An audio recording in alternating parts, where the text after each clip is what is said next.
Welcome back to another episode of Congratulations, You're Single.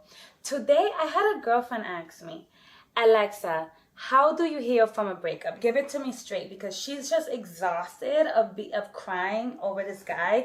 And she's finally, congratulations, at the point where she's willing to accept. She's finally at the point where she's willing to accept that the relationship is finito, it's over. And I'm so happy for her. But what does she do now? And I want to tell you, it's not going to be the advice that you think you're about to hear. What she should do now is cry. I know, you wanted something a little bit more empowering, but I have to tell you, there is so much empowerment in crying, okay? We are feminine women. We are naturally at ease, relaxed, in a receiving mode. Crying is in alignment with that. To be in a receiving mode, you have to release what no longer belongs. And going through a breakup is hard. We're not here to be tough Nancy's and just pretend that we can handle everything and we're so strong and we're badass. Women are creators. Women are powerful. But before you can move on from a whole romantic, serious relationship, I'm going to recommend you to cry. I'm going to recommend you to spend some time in that relationship still, to marinate and come to think about things. Think about your actions. Think about when things started going wrong. Think about how you even ended up there. What did you like about that person?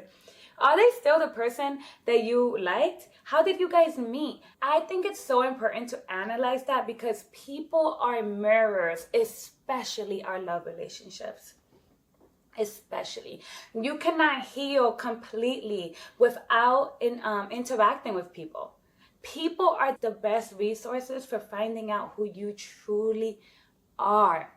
So yes, spend some time studying that relationship. Don't not just neglect it and move on.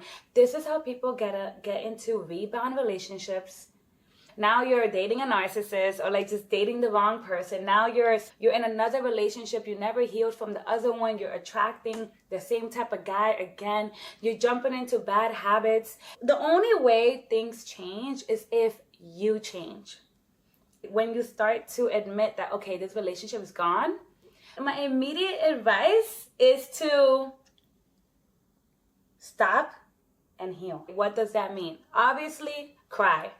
Like, just go and stand in front of the mirror and just cry and tell yourself, like, it's over. We're accepting it and we're moving on, okay?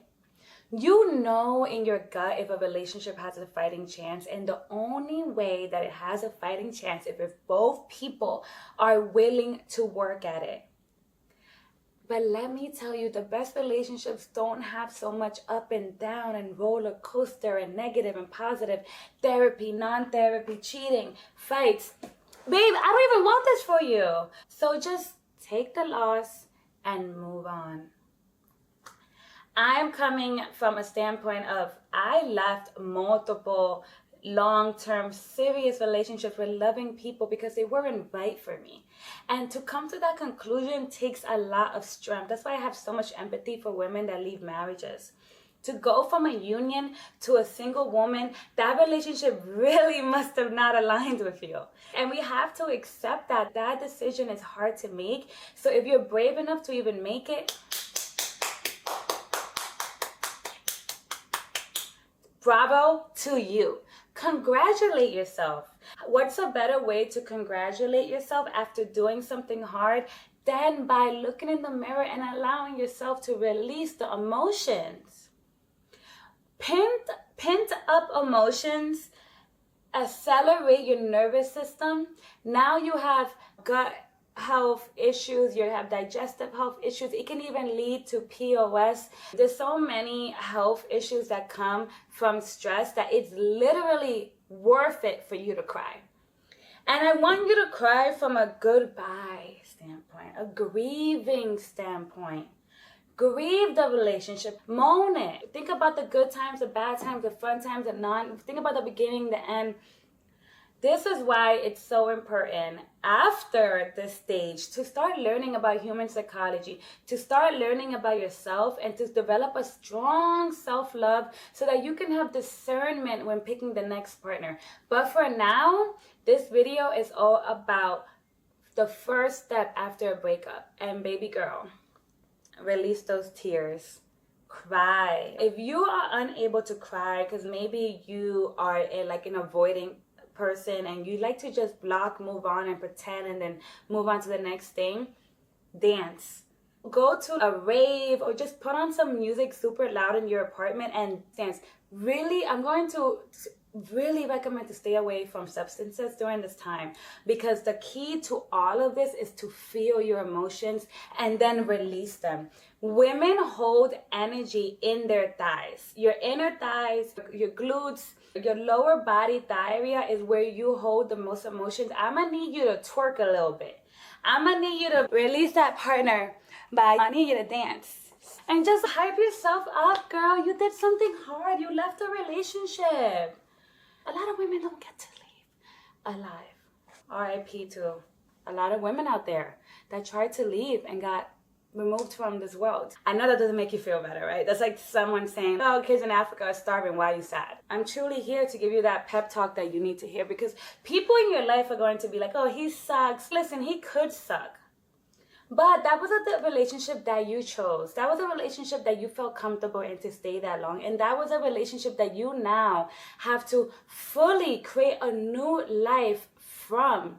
And that is sad. And I think it's okay to grieve that. You're not being sad because you missed that person. You're removing that person from the equation. You are accepting your sadness because you are starting a new chapter. And you're releasing an old chapter.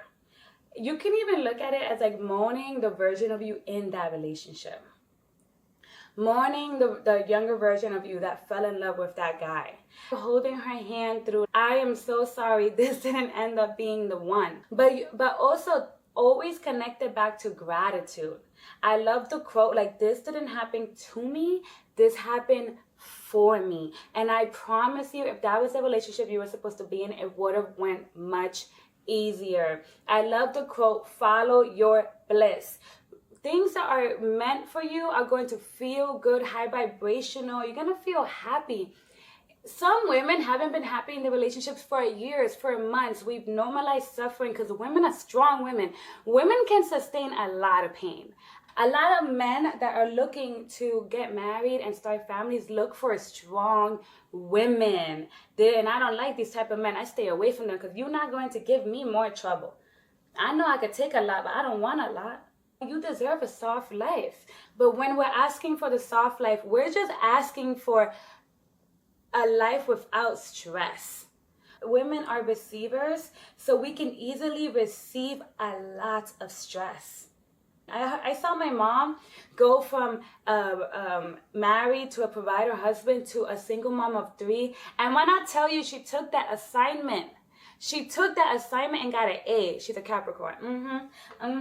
But was she made for that? No. Did it make her ill? Yes. Yes. So even though you can take a lot, doesn't mean that you should. And as your virtual bestie, I'm going to tell you no. I'm going to tell you no every single time. If you ask me, should I stay in this relationship that's literally making me sick? I'm going to tell you no. I am 32 years old. I have multiple social relationships with girls. And when women tell me their stories of getting out of relationships, it usually ended up ending. They always accumulated the same thing. Acne, issues digesting food, lack of sleep, anxiety through the roof.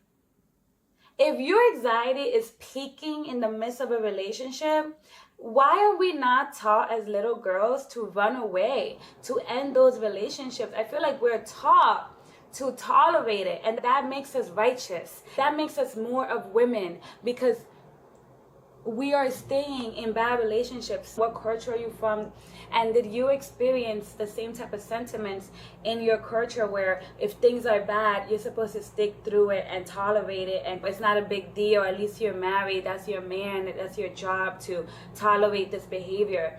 Let me know if anyone else resonates with this, because What the hell?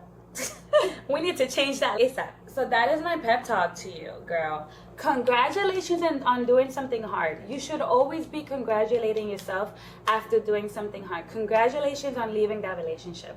Or congratulations on just accepting the breakup. Maybe you weren't the one to initiate it, or maybe you had to. So congratulations on doing something hard. Starting brand new.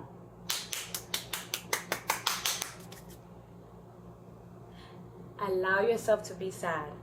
And come to the next video when you are when you have finished crying your eyes out. We're going to talk about what now? I ended my long-term relationship. What do I do now? I got you. Mwah.